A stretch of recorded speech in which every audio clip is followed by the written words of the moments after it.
wabarakatuh. Yang kami hormati Bapak Kepala Sekolah, dalam hal ini Bapak Ajmain SPD MM. Yang kami hormati Bapak Pemateri, Bapak Asmi SPD. Dan yang kami hormati para peserta rapat, Bapak Ibu sekalian. Puji syukur kita panjatkan atas kehadiran Allah Subhanahu wa Ta'ala, atas limpah rahmat dan hidayahnya kepada kita semua, sehingga pada hari ini kita bisa berkumpul di tempat ini dalam rangka penyampaian materi tentang diseminasi budaya positif pada UPTD SDN 95 baru. Tak lupa pula kita kirimkan salawat dan salam atas kunjungan Nabiullah Muhammad Sallallahu Alaihi Wasallam, di mana beliau adalah suri tauladan bagi kita semua untuk berbuat di muka bumi ini. Adapun susunan acara pada hari ini, pertama pembukaan, kedua pembacaan doa, ketiga penyampaian materi, keempat ulang, yang ketiga penyampaian kepala sekolah, yang keempat penyampaian mengenai diseminasi budaya positif oleh pemateri, yang kelima sesi tanya jawab, dan yang keenam penutup. Olehnya itu, Bapak dan Ibu sekalian, marilah kita membuka acara ini dengan bersama-sama membaca basmalah. Bismillahirrahmanirrahim. Selanjutnya pembacaan doa oleh Ibu Suryani SPD, dan ini kami silakan. Bapak Kepala Sekolah SD UPTD SD 95 yang saya hormati, serta rekan-rekan guru yang saya banggakan. Selamat siang dan salam sejahtera bagi kita semua. Hadirin yang berbahagia, marilah kita berdoa dengan jujur di alamat kita masing-masing. Pada kesempatan ini izinkanlah saya untuk memandu sesuai dengan tuntutan agama Islam. Bismillahirrahmanirrahim. Bismillahirrahmanirrahim. Alhamdulillahirabbil alamin. Wassalatu wassalamu ala asrafil anbiya'i wal mursalin wa ala alihi wa ashabihi ajmain. Amma ba'd. Ya Allah, ya Tuhan kami, tiada kata dan rasa yang pantas kami haturkan kepadamu siang hari ini selain rasa syukur padamu atas segala nikmat dan hidayah yang Engkau anugerahkan kepada kami, sehingga kami bisa hadir bersama untuk mengikuti rangkaian acara diseminasi budaya positif. Untuk itu, ya Allah, ya Rahman, ya Karim, jadikanlah acara kami ini sebagai acara yang Engkau hidahi, yang membawa berkah, rahmat, taufik dan hidayah buat kami semua. Ya Allah, Zat yang Maha Kuasa, kami menyadari bahwa jabatan kekuasaan adalah amanah. Oleh karena itu, ya Allah, tumbuhkanlah pada kami inovasi yang baik dalam setiap pelaksanaan tugas guna menghantarkan institusi kami UPTD SDN 95 baru menuju sekolah yang amanah dan mubarakah. Berikanlah pada kami kesehatan, kekuatan dan kemampuan sehingga kami mampu mengemban tugas dan tanggung jawab yang diberikan kepada kami untuk kebaikan dan kemaslahatan keluarga, masyarakat, bangsa dan negara kami. Ya Hafiz, ya Majid, Engkau Maha Pemelihara dan Maha Mulia. Satukanlah hati kami, padukanlah langkah kami, dan tumbuhkan rasa persaudaraan yang tulus dan ikhlas. Peliharalah jiwa kami dalam kesucian, serta hiasilah akhlak kami dengan keteladanan.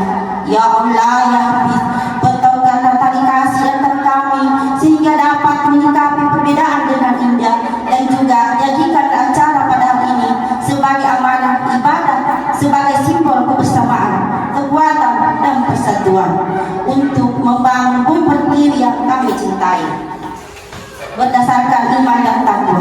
Ya Allah, ya Ghaffar, Tuhan yang Maha Pengampun, Engkau Maha mengetahui terhadap kelemahan dan kekurangan kami. Maka dari itu, kepadamu lah kami menyembah, kepadamu lah kami memohon ampunan dan pertolongan, serta hanya kepadamu lah kami melakukan pengabdian. Ya Allah, kabulkanlah doa dan permohonan kami. Rabbana taqabbal minna innaka antas samiul alim wa tub alaina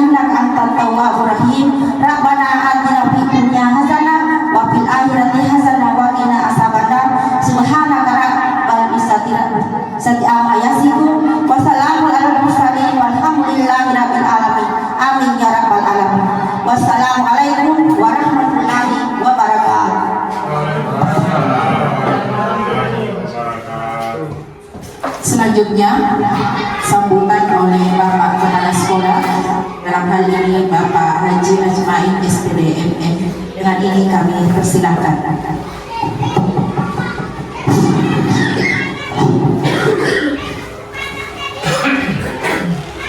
Assalamualaikum warahmatullahi wabarakatuh.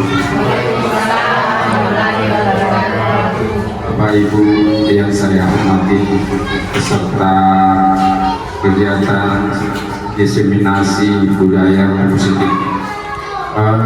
Tentu pada kesempatan ini kita patut mengucapkan rasa syukur kepada Allah Subhanahu wa Ta'ala, yang mana pada kesempatan pagi hari ini kita bersama-sama mengikuti kegiatan ini dengan tertib, dengan baik, dan saya dan kita tak lupa berikan salawat kepada Nabi kita Muhammad Sallallahu Alaihi Wasallam, dan begitu pula kepada keluarga dan sahabatnya.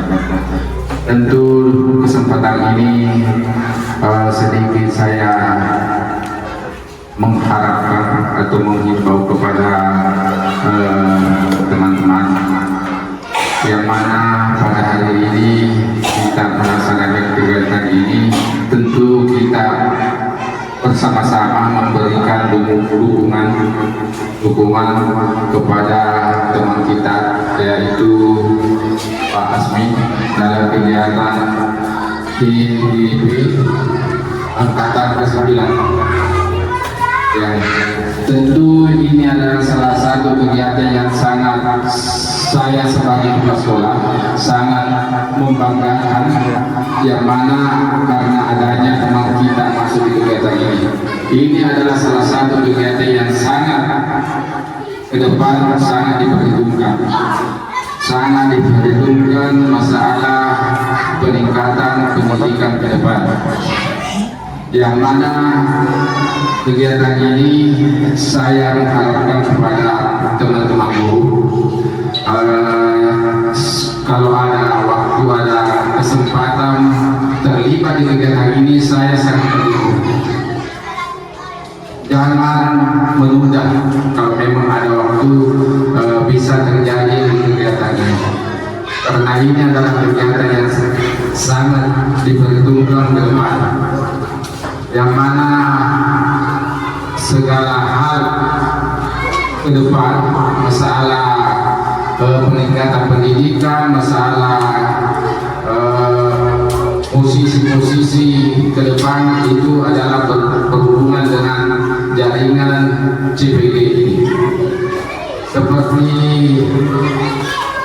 pengangkatan kepala sekolah nanti. Pengawas itu tidak bisa ada lagi pengangkatan kalau tidak lewat ini, tidak lewat kegiatan seperti ini yang diikuti oleh teman kita ini. Dengan itu saya mengharapkan, terutama yang masih muda, karena saya lihat itu, saya pernah mengikuti kegiatan ini di Paru, saya lihat mudah-mudah semua, tapi belum ada.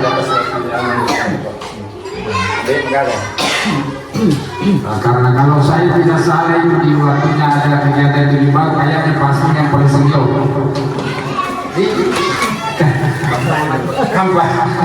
Kayaknya pasti yang paling senior, mudah-mudahan semua.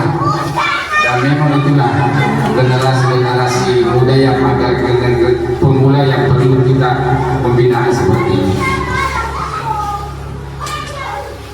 Sekali lagi saya harapkan kepada teman-teman yang masih bisa bergabung mengikuti kegiatan seperti ini, saya tetap mengharapkan kepada teman supaya bisa terlibat di dalam kegiatan seperti ini. Itulah barangkali harapan saya kepada Bapak dan Ibu, dan saya akhiri dengan ucapan Assalamualaikum warahmatullahi wabarakatuh.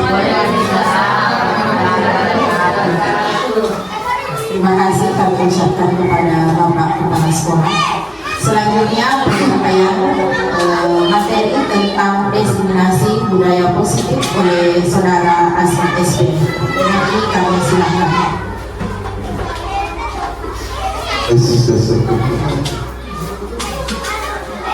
Baik, Bismillahirrahmanirrahim. Assalamualaikum warahmatullahi wabarakatuh.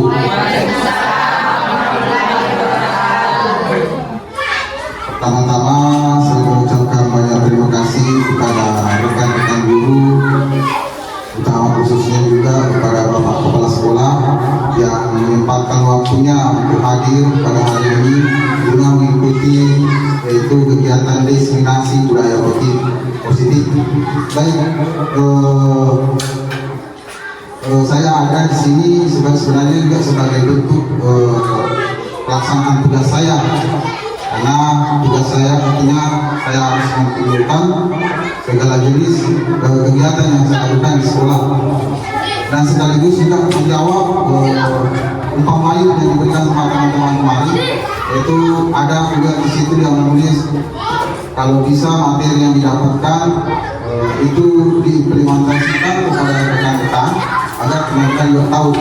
Nah, hari ini sebagai pembelajaran saya di akhir modul 1.4 di LMS, kami diarahkan untuk bagaimana kemudian menyampaikan apa yang kami telah dapat. Baik, silakan mulai. Di sini kita akan pertamanya saya mengangkat sebuah tema, yaitu diseminasi budaya positif. Arti diseminasi di sini artinya kita menyampaikan sebuah informasi yang kemudian nantinya Bapak Ibu guru sekalian mengarahkan apakah nantinya akan kita jadikan sebagai bahan perlindungan ke depannya, itu perbaikan pendidikan kita. Karena terus terang setelah saya mempelajari ini semua, ada sedikit gambaran bahwa kenapa kemudian ada peralihan kurikulum. Nah, kemudian dari sisi itulah kemudian kita melihat bahwa ternyata seperti inilah proses sehingga terjadi adanya peralihan kurikulum. Walaupun pada dasarnya di sini tidak dijelaskan secara struktur bagaimana dari segi administrasinya, dan kami belum sampai ke sana. Ini baru dalam pola pendekatan kepada siswanya. Nanti akan masuk pada segi bagaimana administrasinya itu di sini. Ini masih dalam pola pendekatan siswa dan murid. Baik, di sini ada dalam budaya positif itu ada nanti 8 poin yang akan saya bahas. Yaitu yang pertama, perubahan paradigma belajar. Yang kedua, disiplin positif. Yang ketiga, nilai-nilai kebijakan. Yang keempat, kebutuhan dasar manusia. Yang kelima, teori motivasi, hukum penghargaan dan diskusi. Kemudian yang keenam, posisi kontrol guru. Ketujuh, keyakinan kelas. Kedelapan, segitiga restitusi. Yang pertama, langsung kita masuk saja yang pertama, yaitu perubahan paradigma belajar. Nah, di sini sebelum kita masuk ke materi, ada sedikit pernyataan. Mungkin ini bisa dipraktikkan untuk Bapak Ibu sekalian. Sini pembelajaran yang paradigma baru. Coba Bapak sekalian dulu menulis sebuah benda atau benda berharga dalam satu kertas, kemudian genggam di tangan Bapak Ibu sekalian. Coba tulis dulu di situ barang berharga Anda. Apa barang berharga Anda? Di kertas sempat, secara kertas saja. Dicari kertas Pak, baru kita genggam. Cari kertas. Ya, serah di Robi atau bagaimana? Benda apa? Benda berharga. Benda berharga yang dulu Bapak Ibu sekalian. Artinya itu mengenai harga diri Bapak. Artinya itu yang benar-benar berharga menurut Bapak. Bapak genggam itu harganya.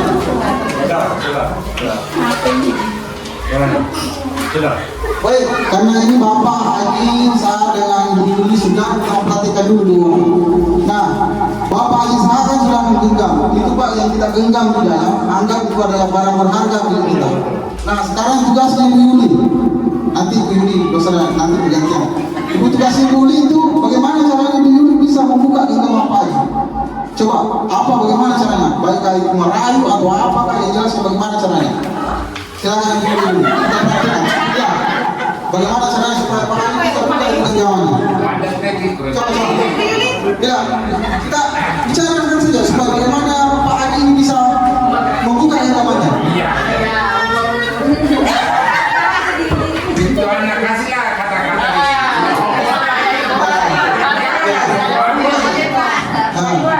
Boleh saya lihat itu genggamannya Pak Haji? Apa yang Bapak pegang sekarang?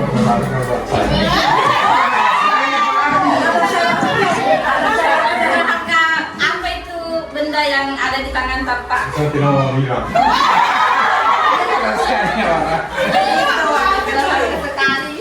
Jadi artinya Pak Haji tidak mau membuka genggamannya walaupun apapun yang dibilang sama Bu Yuli. Nah, sekarang kita gantian lagi. Pak Haji, sekarang Bu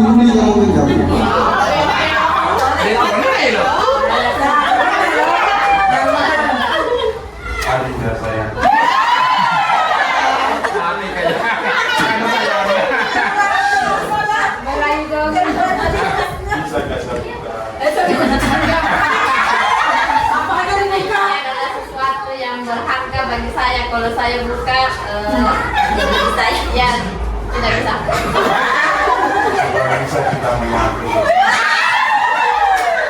Jago Pak Haji, ya jago Pak Haji. Saya kata-kata mutiara. Oke. Jadi pada dasarnya Pak Haji tadi tidak mau membuka agamanya. Begitu pula dengan beliau. Cukup artinya kalau kita satu nama yang jadi. Nah, jadi di sini kita bisa mengambil kesimpulan bahwa pada dasarnya yang mengontrol diri kita itu, yang mengontrol diri kita itu adalah kita sendiri. Jadi kalau misalkan tadi siapa yang menentukan akan dibuka atau tetap digenggamnya itu tangan? Siapa yang menentukan? Diri kita sendiri. Kita sendiri. Nah, di situ artinya di situ kita bisa melihat bahwa ternyata kita itu sebenarnya masing-masing punya pendirian.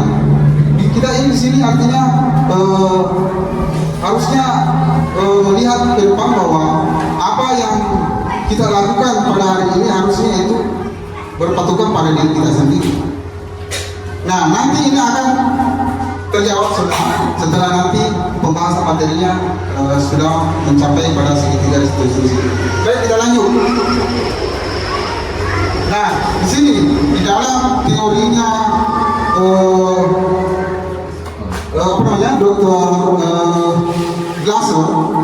Nah, di sini mengatakan bahwa dia ingin meluruskan tentang teori kontrol yang selama ini kita pahami. Di sini ada miskonsepsi tentang teori kontrol. Yang pertama itu adalah ilusi mengontrol murid.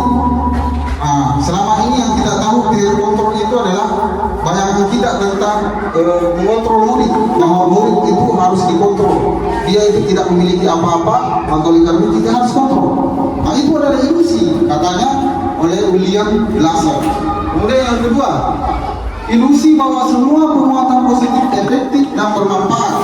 Jadi kita terkadang mengatakan bahwa saya memberikan pengajaran benar, dan ini yang harus mereka ambil, ini yang cocok untuk mereka. Itu. Kemudian yang ketiga yaitu ilusi kritik dan membuat rasa bersalah mampu mengangkat karakter. Nah, di sini terkadang kita bilang kalau artinya ada kesalahan kepada anak murid kita terkadang bilang itu wajar karena itu demi kebaikannya dia. Itu katanya William Glasser ini hanya semua adalah ilusi. Kemudian yang terakhir yaitu ilusi bahwa orang dewasa berhak memaksa. Jadi artinya katanya orang dewasa berhak memaksa dan anak-anak harus mengikut. Tidak boleh artinya tidak mengikut orang dewasa. Nah, dari tempat ini William Glasser mengatakan bahwa ini adalah miskonsepsi tentang teori kontrol. Ada kesalahpahaman tentang memahami teori kontrol. Kemudian lanjut. Nah, ini mengubah paradigma stimulus respon ke pendekatan teori kontrol. Jadi itu yang kita pahami bahwa murid harus seperti ini dan seperti ini, itu adalah stimulus respon tentang dunia. Nah, di sini kita melihat realitas atau kebutuhan kita itu sama. Kemudian teori kontrol itu tidak memandang seperti itu. Realitas itu kebutuhan kita itu berbeda-beda. Nah, kalau kemudian yang kedua, semua orang melihat hal yang sama. Kalau teori kontrol, semua orang memiliki gambaran yang berbeda. Kemudian yang ketiga, kita mencoba mengubah orang berpandangan sama dengan kita. Kemudian ini teori kontrol mengatakan kita berusaha memahami pandangan orang lain tentang dunia. Jadi ada perbedaan. Kita yang mencoba untuk memberikan pemahaman yang sama, sedangkan teori kontrol kita yang memahami, artinya kita memahami pandangan mereka. Nah, kemudian yang selanjutnya, orang lain bisa mengontrol saya. Teori kontrol mengatakan hanya Anda yang bisa mengontrol diri Anda, sebagaimana yang tadi kita lakukan ini. Kemudian yang selanjutnya, saya bisa mengontrol orang lain.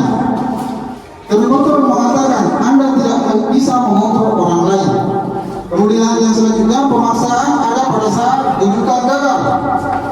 Sedangkan teori kontrol mengatakan kolaborasi dan konsensus menciptakan pilihan-pilihan baru. Kemudian selanjutnya model berpikir menang kalah. Nah, ini yang selama ini kita pahami model berpikir menangkan. Sama tadi yang kita lakukan, tidak ada yang kalah, tidak ada yang menang. Artinya ada sama-sama ada ya sama-sama kebenarannya sama. Artinya walaupun semuanya tidak membuka. Kemudian kita lanjut. Tadi kita sudah berada perubahan paradigma. Sekarang kita masuk ke poin kedua, yaitu disiplin positif.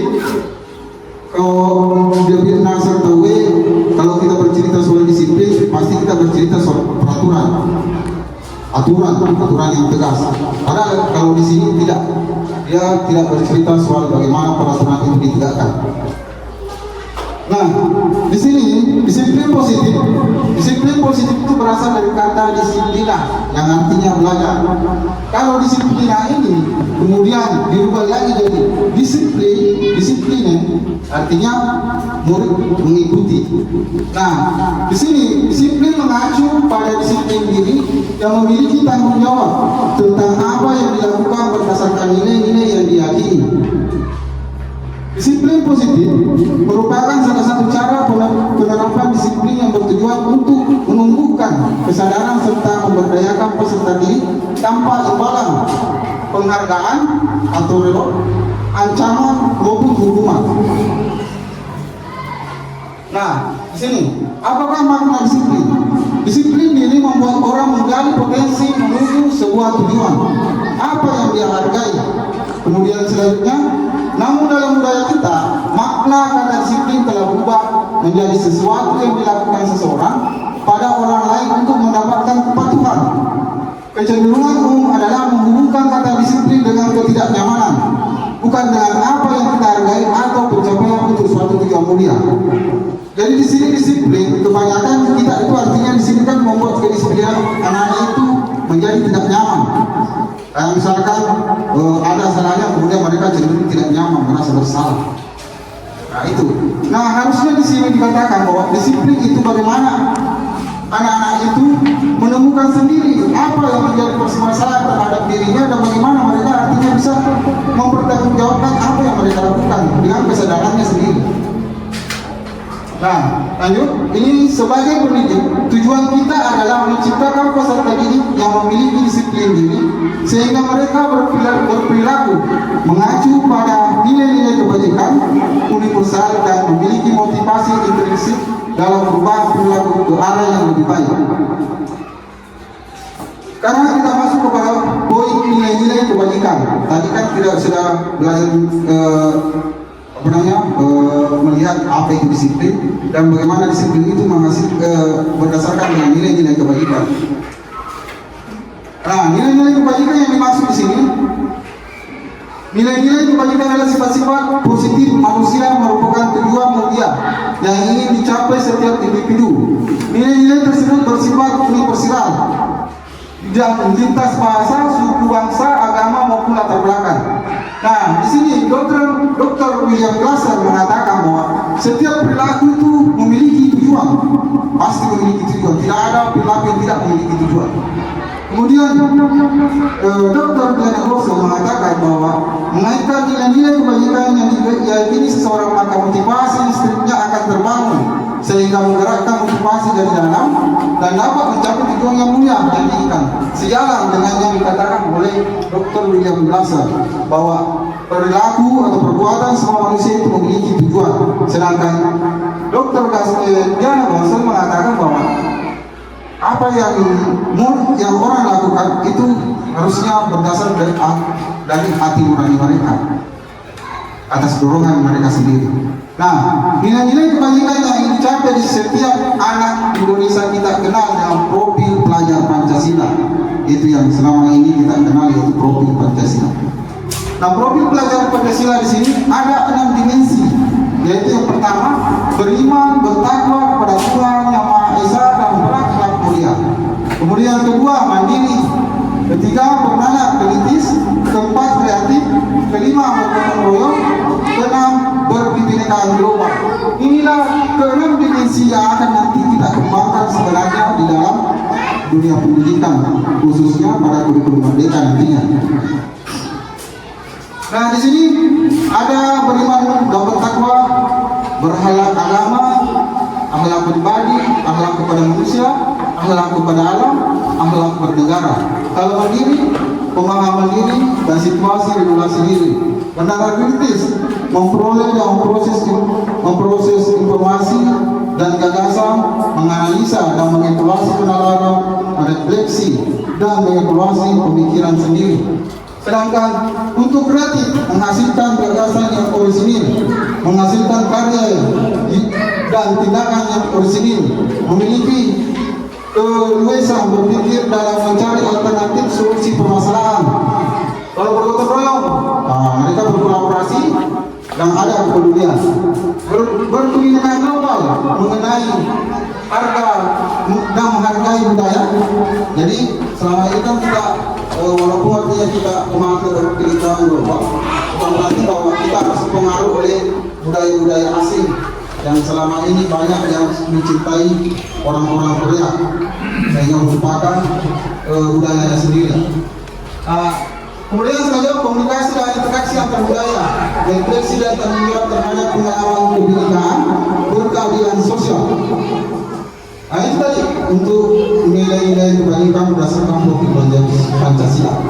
Nah, nilai-nilai kebajikan di sini adalah sifat-sifat positif manusia yang merupakan tujuan mulia yang ingin dicapai setiap individu. Nilai-nilai tersebut bersifat universal dan di luar daripada lintas bahasa, suku bangsa, agama maupun latar belakang. Nilai-nilai kebajikan. Nah, ini nilai-nilai kebajikan ini dirumuskan oleh beberapa institut. Ada 6 institut yang diambil nilai-nilai kebajikannya, yang merupakan gambaran dari kebersamaan atas kesepakatan bersama dengan 6 institut. Yang pertama yaitu adalah profil pelajar Pancasila, di mana nilai-nilai kebajikan menurut profil pelajar Pancasila yaitu beriman, bertakwa kepada Tuhan Yang Maha Esa dan berakhlak mulia, berkebinekaan global, gotong royong, mandiri, kreatif, dan bernalar kritis.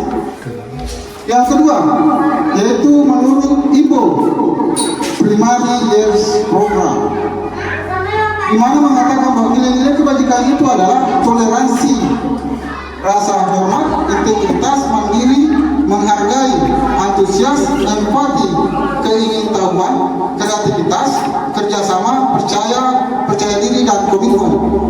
Kemudian menurut institut yang ketiga yaitu 9 pilar karakter Indonesia, mengatakan bahwa nilai-nilai kebajikan itu adalah cinta Tuhan dan segenap ciptaannya, kemandirian dan tanggung jawab, kejujuran, amanah dan diplomatis, hormat dan santun, dermawan, suka menolong dan gotong royong, percaya diri, kreatif, pekerja keras, kepemimpinan dan keadilan, baik dan rendah hati, toleransi, kedamaian dan kesatuan. Kemudian menurut institut yang keempat yaitu The Seven Essential Virtual, yang mengatakan bahwa nilai-nilai kebajikan adalah empati, suara hati, kontrol diri, rasa hormat, kebaikan, toleransi, dan keadilan. Yang kelima yaitu petunjuk seumur hidup dan keterampilan hidup. Nah, di sini mengatakan bahwa dapat dipercaya, lurus hati, dan seterusnya. Untuk yang keenam yaitu The People Project, yaitu peduli, rajin, integritas, rasa hormat, keterserangan, keberanian, kebahagiaan, dan seterusnya. Nah, dari 6 institut ini, inilah yang kemudian diambil katanya bahwa ini adalah nilai-nilai kebajikan yang selama ini yang kita pahami. Semua ada tersirat di dalam sini. Baik, kita lanjut. Yaitu selanjutnya tentang kebutuhan dasar manusia. Di sini kan tadi kita sudah belajar tentang disiplin, nilai-nilai kebajikan, hubungannya disiplin dengan nilai-nilai kebajikan. Disiplin ini akan menghasilkan nilai-nilai kebajikan, dan begitu pula atas nama nilai kebajikan, disiplin itu akan diterapkan. Nah, selanjutnya yaitu tentang kebutuhan dasar manusia. Kebutuhan dasar manusia adalah segala sesuatu yang kita lakukan untuk mendapatkan apa yang kita inginkan. Seluruh tindakan yang kita lakukan memiliki tujuan tertentu dan semua usaha terbaik yang kita lakukan adalah dalam rangka agar kebutuhan dasar kita terpenuhi dengan baik. Nah, ada 5 kebutuhan dasar manusia. Yang pertama,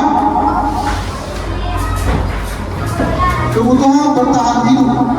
Nah, ini kebutuhan bertahan hidup adalah kebutuhan yang bersifat fisiologis untuk bertahan hidup, misalnya kesehatan, rumah, dan makan.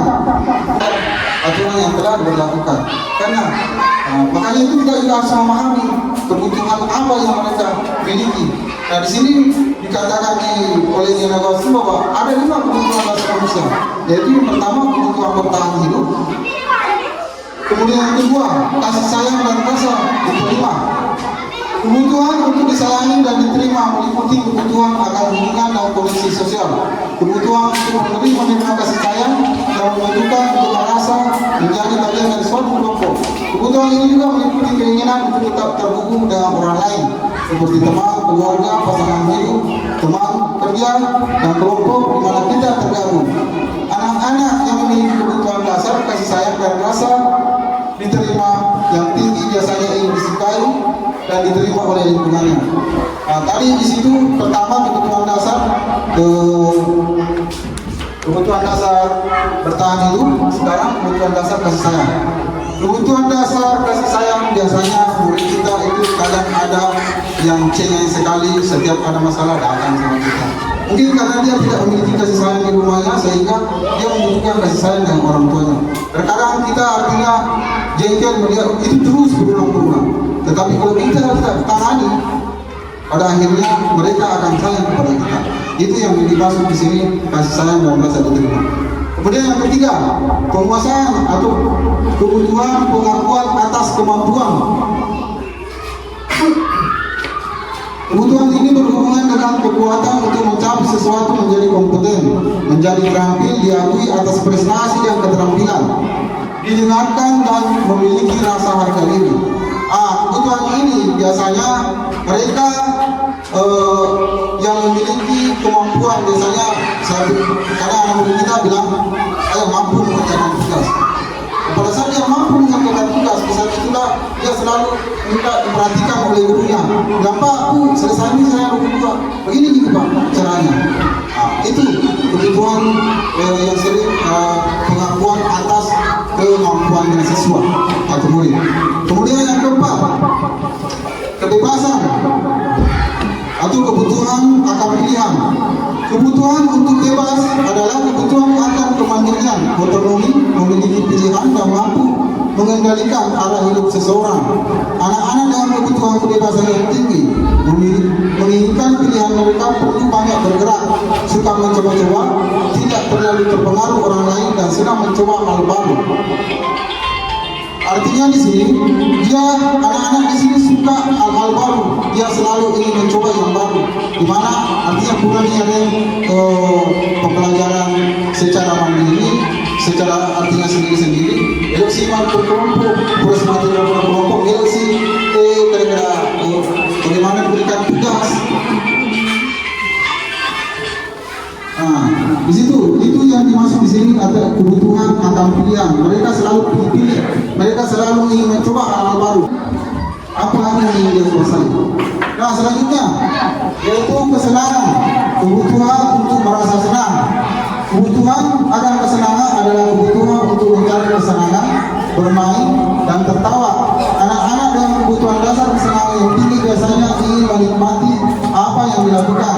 Mereka juga bisa berkonsentrasi tinggi saat mengerjakan hal yang disenangi. Biasanya anak-anak itu ada yang senangnya bermain. Contohnya, ada yang anak-anak ingin bermain mobil-mobilan. Pada dasarnya kita bilang, jangan main begitu nak, artinya fokus pada materi. Padahal secara tidak langsung itu sebenarnya anak-anak yang main begitu, itu biasanya dia banyak kreasi. Karena dia buat lapangan arenanya. Artinya ada rasa kreatifnya yang lebih tinggi karena kita tidak berpikir bahwa ternyata begini caranya membuat arena kereta api sehingga anak-anak itu bisa tahu kenapa bisa membuat arena kereta api. Nah, di situ artinya walaupun bermain ada juga dengan aktivitasnya di situ anak-anak. Mereka artinya mereka ingin bagaimana kemudian menumbuhkan sendiri, menciptakan sendiri cara-cara bermain yang baru. Padahal itu kita tidak memikirkan, tapi ya boleh dikenai. Kenapa tiba-tiba ada terpikirkan di dalam pikiran. Kemudian selanjutnya yaitu teori motivasi, hukuman dan penghargaan maupun restitusi. Nah, tadi kita di sini sudah belajar disiplin, nilai-nilai kebajikan, kebutuhan dasar manusia. Kenapa kita belajar ini? Karena kita masuk pada ini. Yang keempat poin yaitu teori motivasi, hukuman, penghargaan maupun restitusi. Karena nanti posisi kontrol itu akan berkaitan semua ini yang ketiga. Nah, kita lanjut yaitu teori motivasi, hukuman dan penghargaan. Motivasi perilaku manusia, katanya Diana Gosling bahwa ada 3 motivasi perilaku manusia. Yang pertama itu untuk menghindari ketidaknyamanan atau hukuman. Kemudian yang kedua untuk mendapatkan imbalan atau penghargaan dari orang lain. Kemudian yang ketiga untuk menjadi orang yang mereka inginkan dari menghargai diri sendiri dengan nilai-nilai yang mereka percaya. Nah, di sini terkadang ada anak-anak atau murid kita itu biasanya ini yang pertama ini untuk menghindari ketidaknyamanan atau hukuman, dan yang ini yang kedua. Biasanya ini yang dua ini yang ada di lingkungan kita. Untuk menghindari ketidaknyamanan atau hukuman, atau untuk mendapat imbalan atau penghargaan dari orang lain. Nah, dia langsung mengatakan bahwa kedua motivasi ini adalah sebenarnya bukan motivasi dari dalam diri mereka.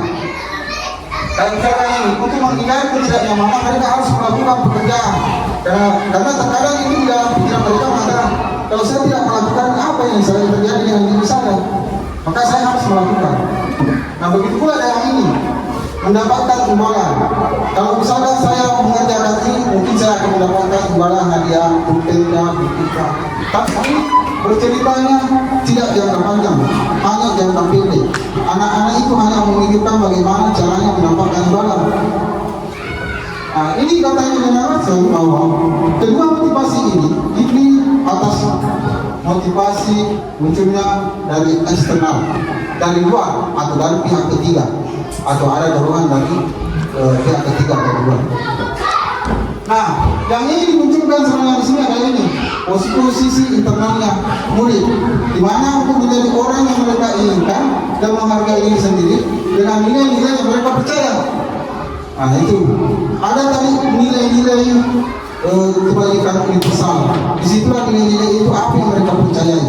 Kayak misalkan di sini mereka menyadari bahwa kalau saya mengerjakan membersihkan dalam kelas, kalau saya membiasakan diri, maka otomatis ke depannya baik di rumah maupun di sekolah saya akan terus mengerjakan itu walau tanpa harus diberitahu. Artinya sudah terbentuk nilai-nilai itu di dalam dirinya, bukan atas paksaan darinya. Mau sering, nggak atas paksaan dari situ. Nah, selanjutnya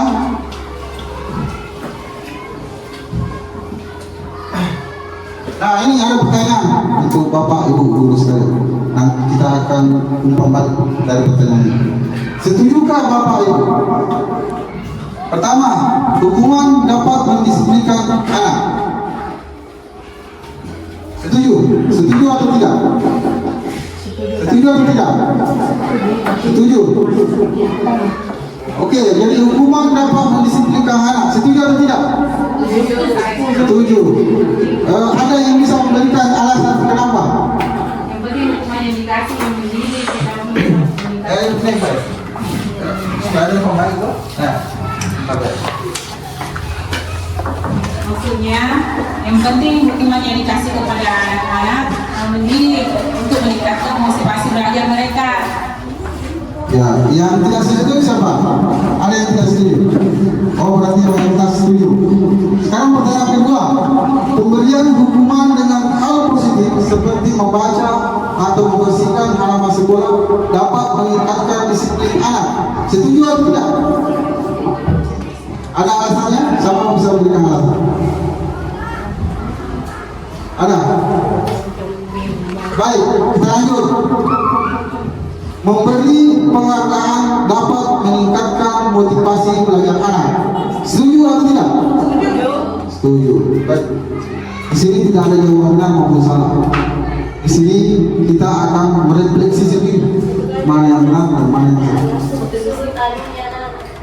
Nah, sekarang ada lagi nih pertanyaan. Kebetulan Bapak Ibu sekalian punya kertas, bisa dicatat dulu nih.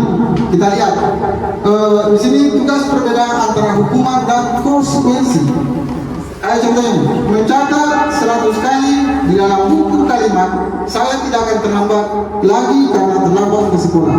Apakah itu masuk hukuman atau konsekuensi? Itu jawabannya dua, hukuman atau konsekuensi. Konsekuensi. Konsekuensi. Konsekuensi. Konsekuensi. Kemudian, jadi kita jadi sepakat bahwa ini adalah konsekuensi. Iya, kata terlambat apa? Hukuman. Hukuman. Oke.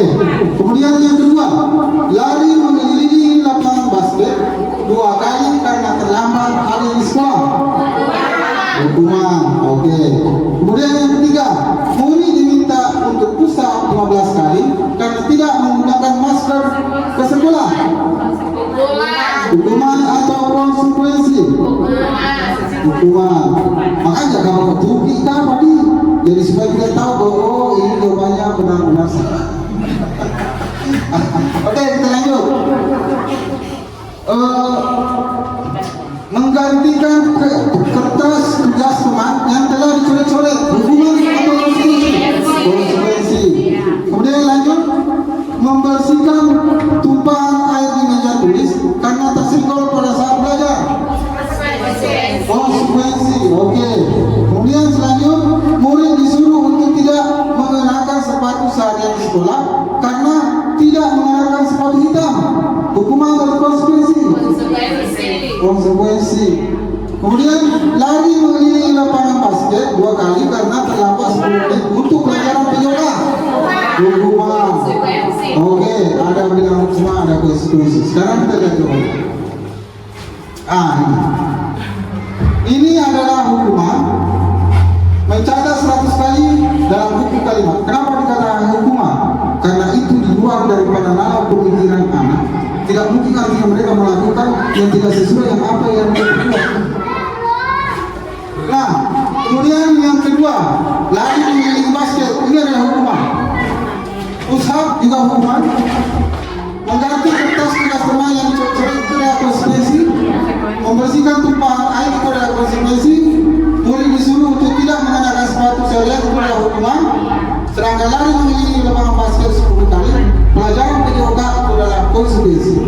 Karena itu pelajaran PJOK. Sekarang kita lanjut. Kita melihat. Nah, di sini hukuman tidak terencana, tiba-tiba terjadi. Murid tidak tahu apa yang akan terjadi, tidak dilibatkan, bersifat satu arah, berusaha hukum fisik berupa hukuman fisik maupun psikis. Itu hukuman. Nah, sedangkan konsekuensi, yaitu yang pertama, terencana, disepakati sesuai peraturan.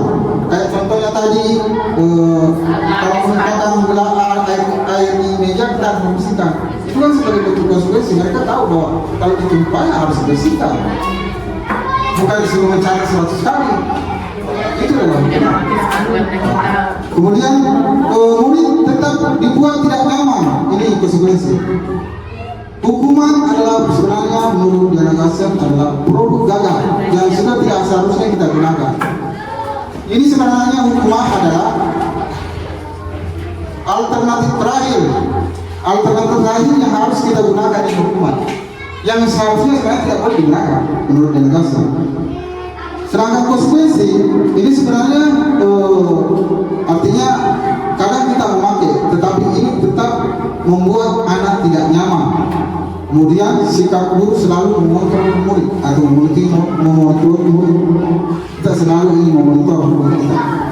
Nah, yang paling katanya yang harus kita lakukan sekarang itu adalah restitusi. Kenapa restitusi? Karena proses restitusi itu adalah proses menciptakan kondisi bagi murid untuk memperbaiki kesalahan. Proses kolaboratif dan yang mengajarkan murid untuk mencari solusi sendiri. Artinya kalau dia berbuat salah, bagaimana kesalahan itu tidak harus dipertanyakan dan tidak harus dipermasalahkan. Karena biasanya katanya masalah itu terkadang menghantui mereka dan menjadi beban psikologis mereka. Nah itu katanya restitusi. Sedangkan di sini mereka harusnya mencari sendiri apa kira-kira alternatif yang bisa mereka lakukan supaya perilaku tersebut tidak terulang kembali. Itu katanya restitusi. Jadi mungkin Bapak Ibu sekalian di sini lahir dari produk-produk hukuman,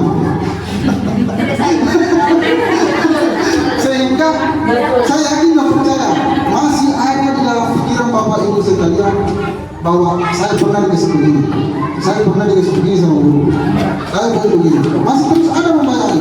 Nah, coba bayangkan anak-anak kalau dia terus terbayang oleh belenggu ketidakbersalahan mereka, maka mereka tidak akan mampu berkembang kemanapun, karena itu terus terulang. Kayak misalkan dari SD, artinya kalau saya melakukan ini, saya dijemput. Mana dari SMP, kalau saya melakukan ini, saya juga dijemput. Nah, kalau artinya itu terus dalam pikirannya. Jadi itu anak kemudian tidak bisa berkembang karena itu hukuman-hukuman itu yang terus terpikirkan oleh mereka. Ah itu. Sedangkan konsekuensi di sini, konsekuensi mereka artinya tetap membuat anak tidak nyaman, walaupun pada dasarnya itu artinya tidak melakukan hukuman fisik, tapi membuat mereka tetap tidak nyaman. Nah itu. Jadi yang harus kita lakukan sekarang itu sebenarnya adalah restitusi menurut yang bos. Kita lanjut. Ada di sini kita lanjut ke posisi kontrol guru. Menurut Yayasan ada 5 posisi kontrol guru. Yang pertama, penghukum. Penghukum adalah seorang penghukum bisa menggunakan hukuman fisik maupun verbal. Orang-orang yang menjalankan posisi penghukum senantiasa mengatakan bahwa sekolah memerlukan sistem atau alat yang dapat digunakan murid-murid lebih dalam lagi. Kedua, pembuat rasa bersalah. Pembuat rasa bersalah pada posisi ini biasanya guru akan berusaha lebih lembut. Pembuat rasa bersalah akan menggunakan keheningan yang membuat orang lain merasa tidak nyaman, bersalah atau rendah diri. Nah, tadi di sini penghukum, sebagaimana kita jelaskan bahwa terkadang banyak pemikiran menurut Yayasan pemikiran mengatakan bahwa harusnya itu anak dikontrol oleh sistem yang ketat, tidak mengajarkan belajar, boleh dijemur di luar, tidak mengajarkan yang artinya disuruh oleh sekolah itu harus mendapatkan hukuman. Itu adalah posisi penghukum sebagai efek jerah menurut para pemikiran kebanyakan. Kemudian selanjutnya yaitu pembuat rasa bersalah. Nah ini biasanya pembuat rasa bersalah itu banyak mengungkapkan perkataan seperti ini. Nah kenapa kau tidak belajar KPR? Kalau kau tidak belajar KPR, kasihan orang tua, kan kasihan ke semua orang tua. Itu biasanya seperti itu. Dia membuat rasa bersalah. Ada kemudian rasa bersalah di dalam diri anak itu. Kemudian lain dia ya, kalau saya tidak kerjakan, bagaimana nasib orang puasa? Nah itu. Biasanya menggunakan membuat rasa bersalah. Kemudian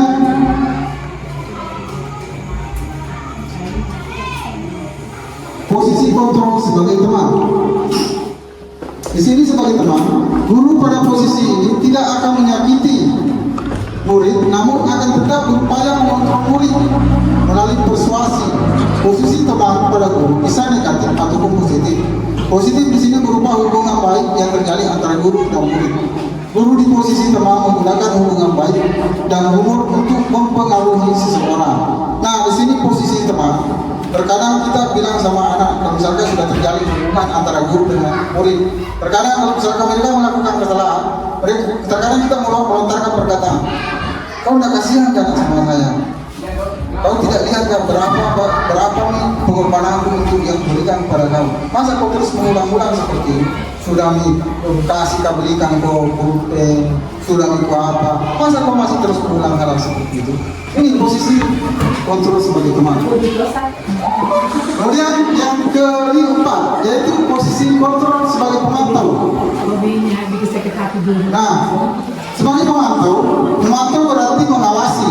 Pada saat kita mengawasi, kita bertanggung jawab itu perilaku orang-orang yang kita awasi. Posisi pemantau berdasarkan pada peraturan dan konsekuensi dan menggunakan sanksi atau konsekuensi. Kita dapat memisahkan hubungan pribadi kita dengan murid sebagai seorang yang menjalankan posisi pemantau. Posisi pemantau biasanya seperti ini. Mereka memberikan hukuman berdasarkan aturan yang berlaku. Kayak misalkan ada anak-anak berkelahi, kemudian anak itu dipanggil di kelas. Kau tahu kenapa kemudian artinya kalian dihukum? Kalian tahu kenapa kemudian kalian nantinya akan dihukum?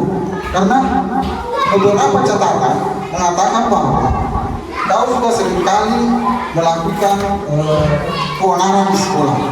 Nah itu pemantau ini biasanya mencatat ini si A proses jatuh, ini si B kayak boleh si Barcelona. Nah itu mereka artinya melakukan dengan memperlihatkan catatan mereka, catatan perilakunya anak. Dan juga terkadang kalau misalnya tidak punya catatan, mereka akan memperlihatkan inilah tertib yang kita terapkan di sekolah. Itu sebagai pemantau. Kemudian sebagai manajer. Nah, ini tadi kita kan sudah tadi melihat bahwa untuk memunculkan motivasi instruktif dalam internal di dalam anak, itu kita harus memakai restitusi. Dan restitusi itu mengacu pada posisi manajer. Posisi kontrol manajer di sini yaitu posisi di mana guru berbuat sesuatu bersama dengan murid, mempersilahkan murid mempertanggungjawabkan perilakunya, mendukung murid agar dapat menemukan solusi atas permasalahan sendiri. Bila kita menginginkan murid kita menjadi manusia yang merdeka, mandiri dan bertanggung jawab, maka kita perlu mengacu kepada restitusi yang dapat menjadikan murid kita seorang manajer bagi diri sendiri. Nah, dari kelima posisi tadi, kira-kira Bapak Ibu sekalian berada di posisi mana? Pasti ada bayangan itu bahwa saya berada posisi di sini selama ini, posisi di sini selama ini. Nah, makanya itu dalam pelajaran kurikulum merdeka, Bapak Ibu itu harusnya tidak bisa nantinya berada pada posisi manajer, pada posisi manajer. Inilah nanti yang harus Bapak Ibu sekalian tekankan untuk berubah kepada posisi itu. Memang pada dasarnya dulu saya itu waktu belajar ini, saya bilang sama Pak Saudara, saya jumpa posisi saya itu penghukum dan pembuat masa bersalah kalau di sini. Terus terang memang itu artinya saya lakukan karena saya menganggap bahwa itu yang bisa mendisiplinkan anak. Tapi setelah belajar dari sini, kemudian saya mencoba untuk mereview kembali apa yang harus dilakukan. Berarti itu tidak boleh. Karena mengapa? Yang pertama, menjadi pertimbangan. Dalam dunia aturan atau hukum, itu kita juga terkendala dalam hukum. Artinya kalau kita juga melakukan itu, kita akan mengalami kasus hukum. Dan kemudian yang kedua, di dalam perubahan sama, harusnya katanya itu kita sudah harusnya bisa belajar untuk merubah pola-pola yang harusnya kita lakukan untuk menuju posisi manajer. Memang susah, tapi pada dasarnya itu bisa, karena muncul kemudian dalam pikiran kita kalau kita tidak merubah. Karena terkadang ini kan hanya tergantung dari kita semua. Memandang manusia itu seperti apa? Kalau kita memandang manusia itu adalah manusia yang hakiki ciptaan Allah, sama-sama kita memiliki perasaan, sama-sama kita memiliki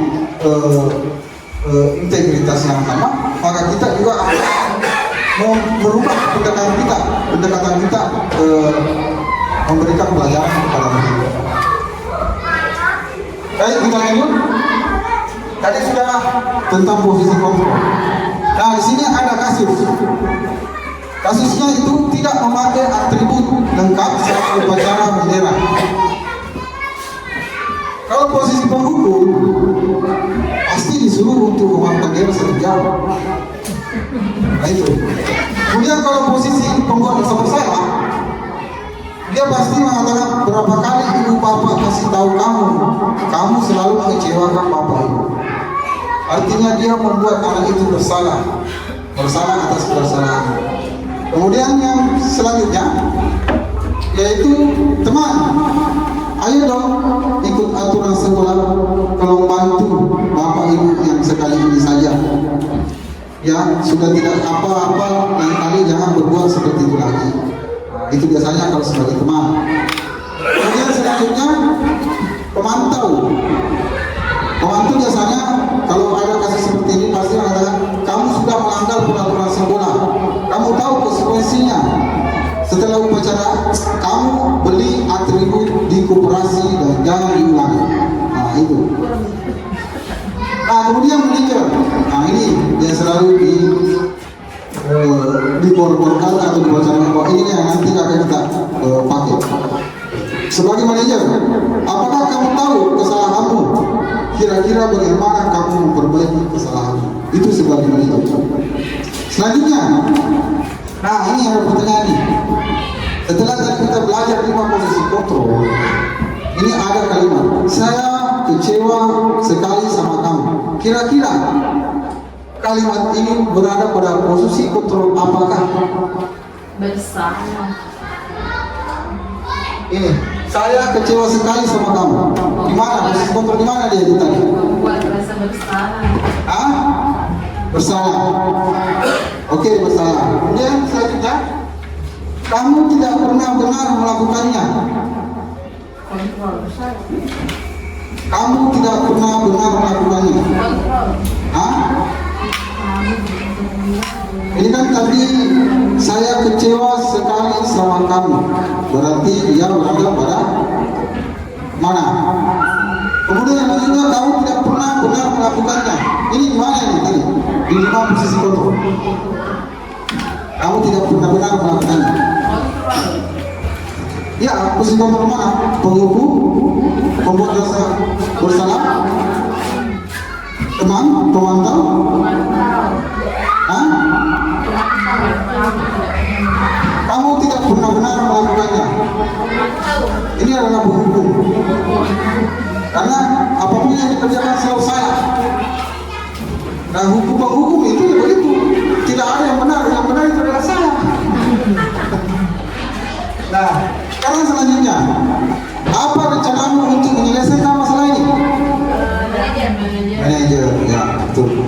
Kemudian selanjutnya, ayo lakukan demi bapak ibu ya. Teman. Oke. Selanjutnya, kamu tidak pernah mendapat nilai jika tidak mengerjakan tugas. Nah, pemantau. Dia tahu bahwa kalau tidak kerjakan tugas, tidak akan dapatkan nilai. Itu adalah konsekuensi. Nah, sekarang kita masuk kepada poin ke-7, yaitu keyakinan kelas. Nah, ini sebenarnya keyakinan kelas ini kalau ingin menciptakan kalau kita ingin melakukan pola pendekatan kepada murid, yang pertama yang harus kita lakukan sebenarnya itu adalah keyakinan kelas, supaya keyakinan kelas itu bisa menjadi motivasi di dalam diri anak-anak bahwa inilah yang akan nantinya kedepannya kita lakukan, inilah yang kedepannya kemudian mereka harus kerjakan. Nah, nih keyakinan kelas. Kalau kita bercerita keyakinan kelas, kemudian muncul pertanyaan. Dia muncul pertanyaan ini, tanda tanya dalam kepala kita ini. Mengapa keyakinan kelas? Mengapa bukan peraturan kelas? Pasti muncul begitu.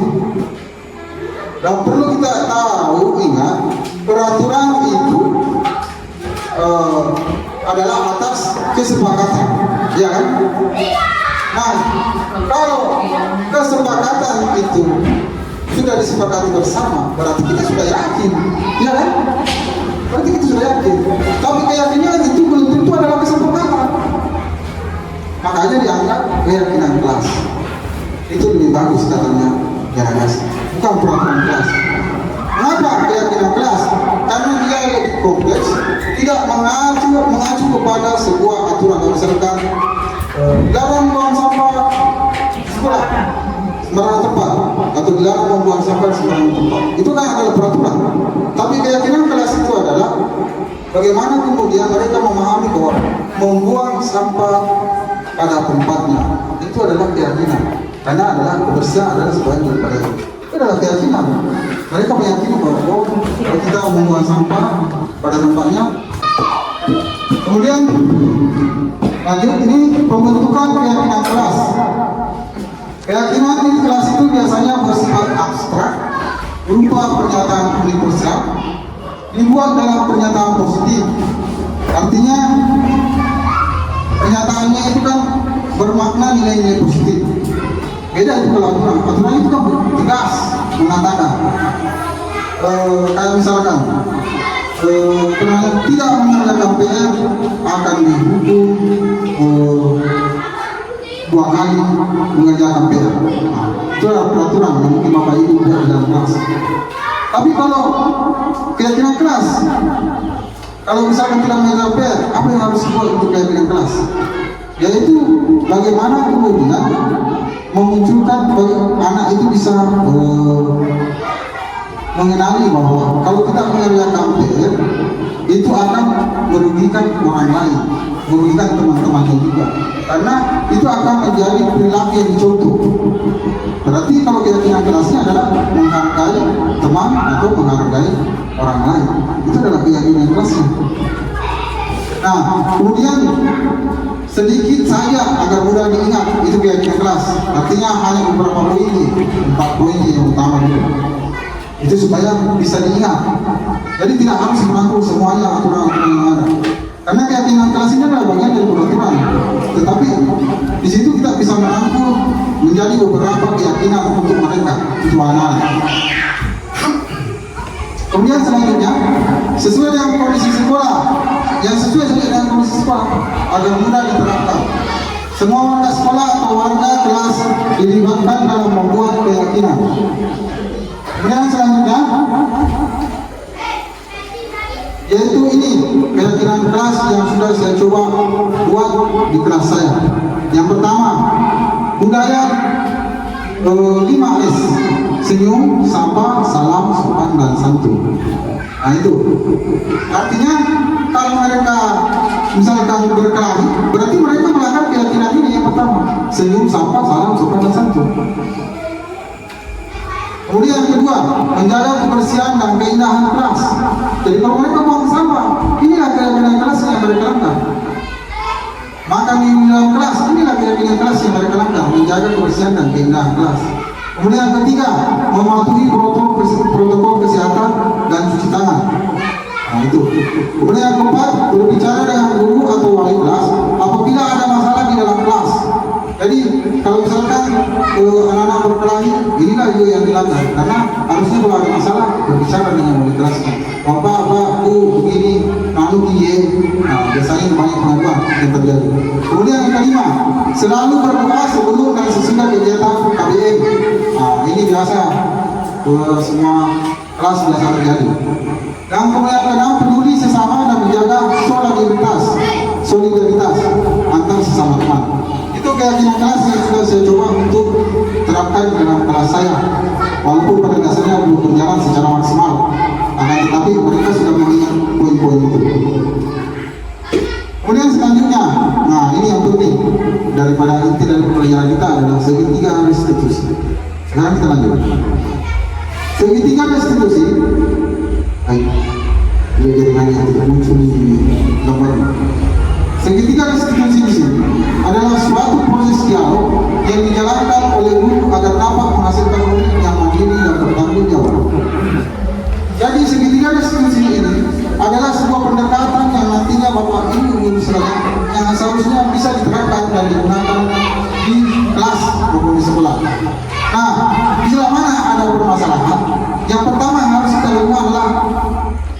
menstabilkan identitas. Yang bagaimana itu menstabilkan identitas? Menstabilkan identitas berdasarkan prinsip membawa kesalahan adalah bagian dari proses pembelajaran. Yang pertama, berbuat salah itu wajar. Itu adalah pertanyaan yang harusnya kita lontarkan kepada anak. Menstabilkan identitas.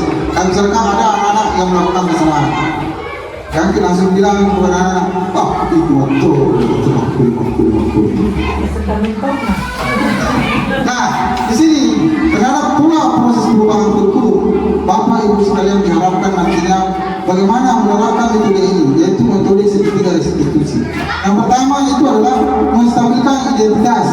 Apa yang harus kita lakukan? Bilang sama anak, bilang sama murid. Nah, berbuat salah itu wajar. Tidak ada manusia yang sempurna. Ibu bapak juga pernah melakukan itu. Ini Diana Kasa mengatakan, sebenarnya kita tidak boleh membenarkan perbuatan salah yang dilakukan oleh anak. Akan tetapi sebenarnya itu tergantung daripada kontrol diri kembali, bahwa sebenarnya kalau kita terus menyalahkan yang salah, maka kesalahan itu tidak ada solusinya, hanya akan beragam masalah dan terus menjadi masalah di dalam pikiran anak.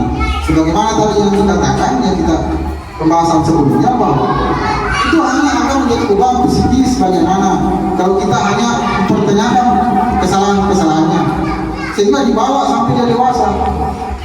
Begitu pula dengan kita hari ini, kita pasti masih ada membekas hal-hal yang sangat berkenan dari mulai SD maupun SMP yang pernah dilakukan oleh guru kita sampai sekarang masih membekas. Nah, itulah yang kemudian tidak bisa membuat anak-anak menjadi bakatnya dan potensinya itu berkembang karena mereka dikukung oleh rasa bersalah. Nah, makanya itu katanya di Nafas, bagaimana kita bisa merubah cara berpola berpikir seperti itu? Ya, bagaimana kesalahan mereka itu bisa kita dukung dan menjadi pembelajaran buat mereka. Nah, itu. Jadi yang pertama yang kita lakukan itu adalah menstabilkan identitas. Yang selanjutnya yaitu validasi tindakan yang salah. Nah, di sini baru kita akan mencari tahu berdasarkan prinsip setiap perilaku berupaya memenuhi suatu kebutuhan. Tadi kan sudah kita belajar tentang kebutuhan dasar manusia. Semua tindakan pasti ada tujuan. Semua tindakan yang mereka lakukan pasti ada sebab dan akibatnya. Nah, makanya itu kita mencari tahu apa. Nah, kalau misalkan sudah kita bertanya seperti ini, kamu pasti punya alasan mengapa kamu melakukan hal itu, padahal kamu bisa melakukan hal yang lebih buruk dari ini. Kayak misalkan seperti ini, kayak misalkan ada anak berkelahi, kemudian anak itu harusnya kita mencari tahu apa penyebab kemudian anak itu berkelahi. Tidak mencari tahu siapa yang benar dan salah, tapi mencari tahu anak itu apa yang menyebabkan. Biasanya anak itu apakah dia tidak makan, kemudian dia pukul temannya dan minta makanannya secara paksa. Nah, itu kan ada kebutuhan yang tidak terpenuhi di situ. Nah, di situ kan kita punya menjawab sebagai seorang guru. Kemudian kita juga harus memberitahukan bahwa kita artinya bersyukur bahwa anak itu artinya tidak berdarah-darah sehingga tidak menjadi masalah. Hanya dorongan dia atau apa yang kemudian dia lakukan. Artinya ada hal yang mereka lakukan, kita tidak motivasi yang dia lakukan, tetapi kita juga mendorong untuk bagaimana perlakuannya itu ada perubahan ke depan, ada nilai-nilai baru yang mereka lakukan. Jangan kemudian kesalahannya itu ditambah-tambahkan lagi, karena itu akan terus terbebani. Tidak juga para anak itu masalah kesalahan pasti membentuk tambah kenturi. Jadi tidak ada lagi kita naik gitu. Iya, pilih pegang itu pilih ngomong. Nah, coba kita pelece-lece. Mereka tuh kita lihat itu pasti cerewetnya itu dia lontarkan itu semua begini pak, begini. Itu pernah saya lihat dan terapkan beberapa kali. Walaupun artinya mungkin dalam pikiran tak boleh kan murid pakai, tapi tidak jadi masalah, kita coba. Karena tidak selamanya, karena tidak ada perbuatan yang dilakukan hanya satu kali dilakukan kemudian berubah. Tidak ada, karena kita ini andai kata kita diberi keajaiban, ya mungkin kita hanya langsung selalu jadi. Tapi tidak, kita butuh proses. Makanya itu katanya di Nawasan, di dalam pemikiran Ki Hajar Dewantara, guru itu harus menghamba kepada muridnya. Bukan lagi kita mengontrol guru, tapi kita yang menghamba kepada murid. Saya menghamba. Bahasa pengkarnya seperti itu. Kita harus bagaimana kemudian menuntut murid, mengarahkan mereka ke arah yang lebih baik. Bukan mengarahkan sebenarnya, tetapi menuntut mereka ke arah yang lebih baik. Itu yang diinginkan oleh Ki Hajar Dewantara. Bagaimana kemudian menumbuhkan potensi dan bakat murid menurut Ki Hajar Dewantara?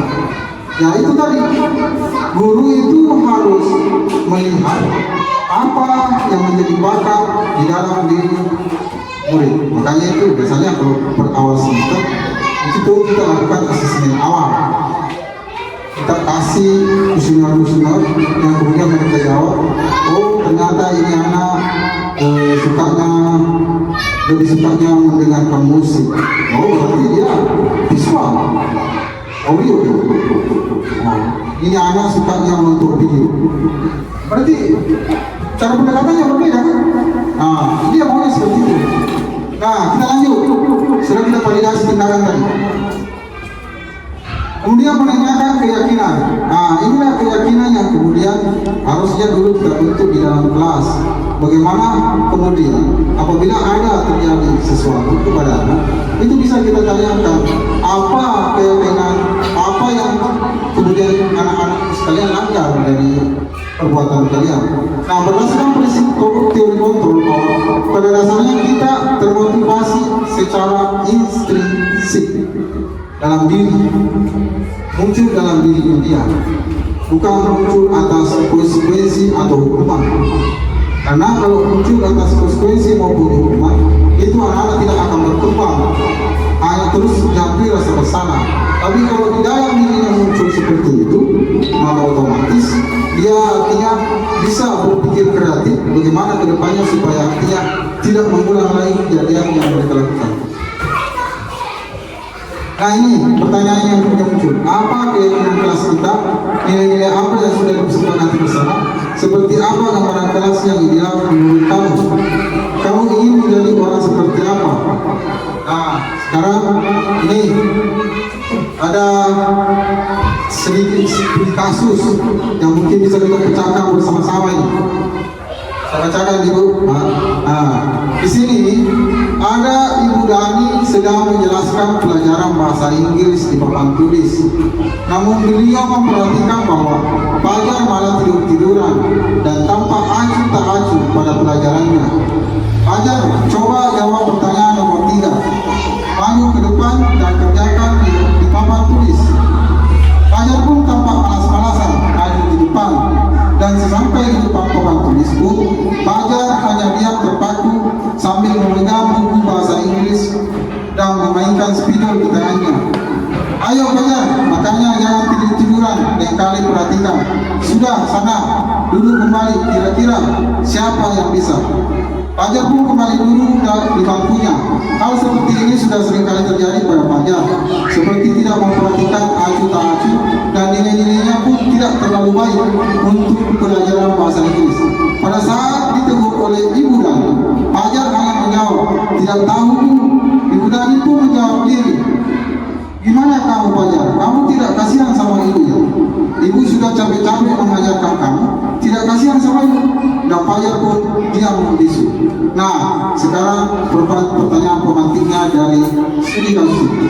Mari kita jawab bersama. Yang pertama, posisi kontrol apa yang diambil oleh Ibu Dani dalam pendekatan kepada Fajar? Rasa bersalah. Membuat? Rasa bersalah. Dari mana kemudian kita ambil itu pembuat rasa bersalah? Dari pernyataan mana? Itu tadi yang kamu tidak kasihan pada dia. Ya, kamu tidak kasihan sama ibu. Ya, itu adalah pernyataan pembuat rasa bersalah.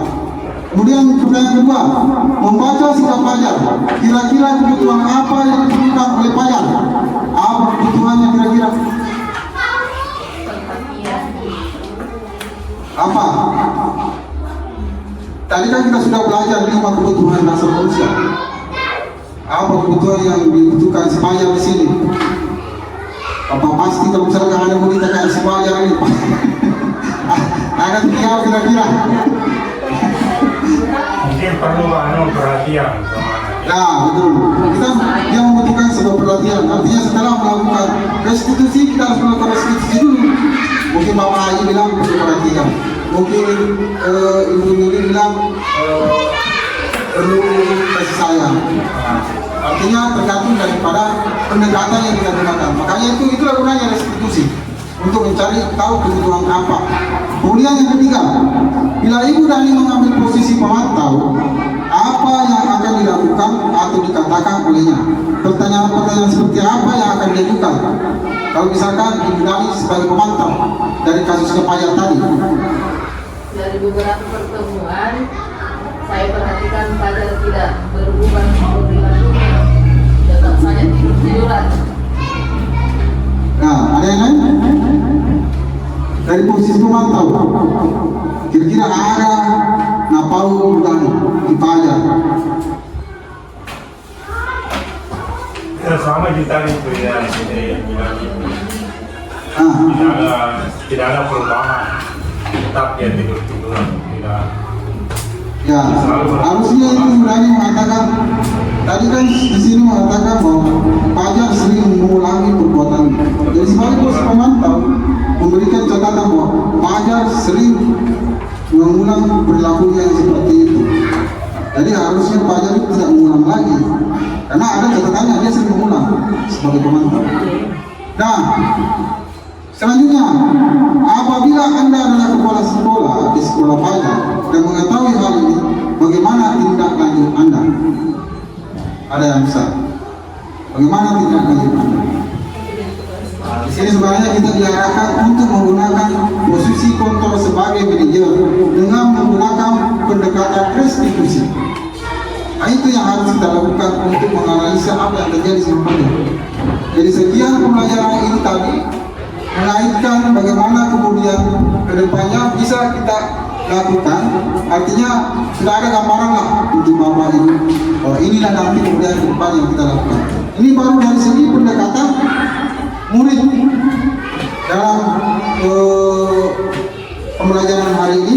Mungkin sampai di situ. Saya kembalikan dulu untuk moderator untuk masuk kepada sesi tanya jawab.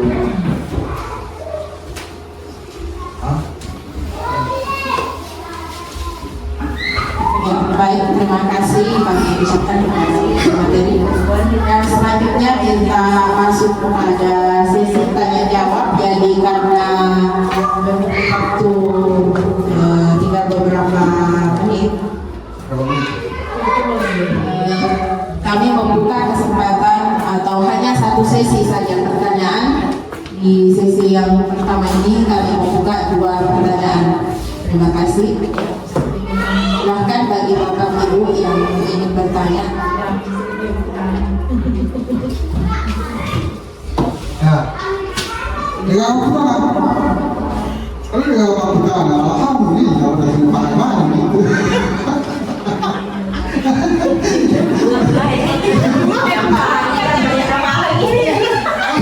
Harusnya itu dari pembelajaran tadi sudah muncul beberapa pertanyaan kayak tadi itu terkontrol, penghukum, pembuat rasa bersalah. Nah, di situ sebenarnya harus sudah muncul. Tapi artinya kedepannya bagaimana kemudian artinya yang kita sebagai penghukum atau pembuat rasa bersalah bisa bila meloncat ke menjadi teman. Tidak langsung ke manajer, artinya kalau tidak bisa langsung ke sana, ke teman dulu, baru ke pemantau. Setelah ke pemantau, meloncat ke manajer. Nah, begitu yang kita inginkan sebagaimana dalam pesan filosofi pemikiran Ki Haji Abdul Muhtar. Jadi karena konsep Ki Haji Abdul Muhtar itu lahirkan dari melihat penjajahan yang terjadi di Indonesia pada waktu itu. Nah, kalau itu masih tidak terdapat penghukum dan pembuat rasa bersalah, maka tidak ada bedanya konsep yang dilakukan oleh pada zaman penjajahan Belanda dan masa. Jadi otomatis anak-anak kita itu hanya dipaksa untuk bekerja. Di sini Kiai Dewantara bagaimana kita menuntut murid supaya bakat dan potensi mereka itu muncul.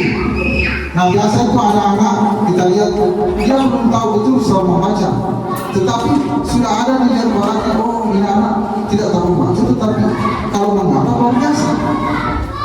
Di situ ada bakatnya dia, karena katanya tidak semua manusia itu bisa menguasai semua bidang studi yang harus dipelajari. Dan misalkan dia harus tahu agama, dia harus tahu soal. Artinya dasar-dasarnya itu artinya kita akan memberikan pelajaran kepada dasar-dasarnya. Untuk menggali potensinya itu harus dimunculkan. Bagaimana kemudian? Nah setelah mungkin muncul lagi pertanyaan, mana nih kalau misalkan dia bisa baca, dia di bawah buku baca? Tidak. Makanya itu ada yang namanya pembelajaran berdiferensiasi, memberikan pembelajaran berdasarkan kebutuhan. Jadi kalau kita ini bisa membaca, fokuskan di situ. Kita lebih banyak ke anak yang tidak tahu membaca. Kemudian ini yang sudah tahu, artinya kita buatkan kelompok, berikan mereka pelajaran yang sesuai, karena di antara sekian anak di situ pasti ada pemimpin nanti di situ yang lebih tahu daripada yang lain. Makanya itu kita memberikan perhatian khusus kepada yang tidak membaca. Begitu caranya. Katanya kalau ini bagaimana kita menunjukkan potensi bakat dan potensi. Baik, mungkin juga seperti itu. Saya akhiri kurang-lebihnya, mohon maafkan kalau misalnya ada salah. Saya akhiri dengan ucapan Assalamualaikum warahmatullahi wabarakatuh. Jadi tidak ada yang bertanya nih. Macam mana nih? Demikianlah tadi pemaparan materi dari Bapak Asmi SPD. Berdasarkan kesimpulan yang saya ambil dari pemateri tadi bahwa dari 8 poin tadi tentang budaya diskriminasi, budaya positif adalah erat kaitannya dengan pembelajaran pendidikan agama Islam.